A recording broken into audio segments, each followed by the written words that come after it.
he frequently serves as a tragic character, one that wants to be heroic like his counterpart, but always ends up serving Superman's enemies. He's like your exact opposite. So he's Bizarro Jerry.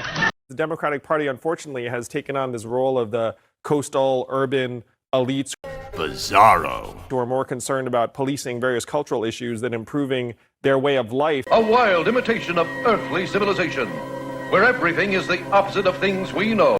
Democrats don't do a good job of speaking to working class people. What do you say to that? You're supposed to be fixing that.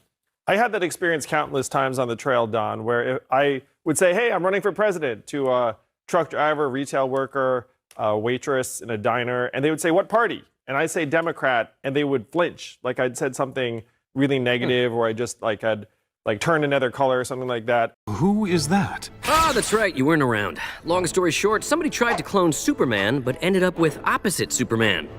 Bizarro is evil? No, he's harmless. And there's something deeply wrong when working class Americans have that response to a major party that theoretically is supposed to be fighting for them.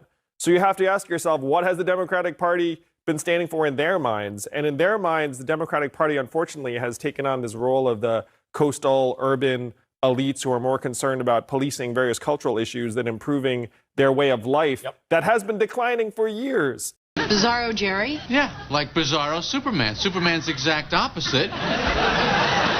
Who lives in the backwards Bizarro world. And so if you're in that situation, this to me is a fundamental problem for the Democratic Party, because if they don't figure this out, then this polarization and division will get worse, not better. Up is down, down is up. He says hello when he leaves, goodbye when he arrives. Is that real or messaging or both?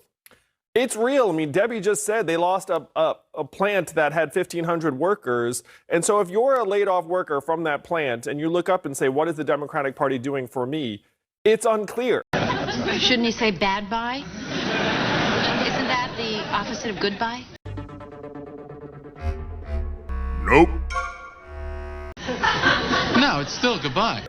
And we can talk about a unifying message from Joe Biden. He's a naturally very unifying figure. But then there's the reality on the ground where their way of life has been disintegrating for years. And if we don't address that, then you're going to see a continued acceleration toward the institutional mistrust that animated the Trump vote and will continue to do so.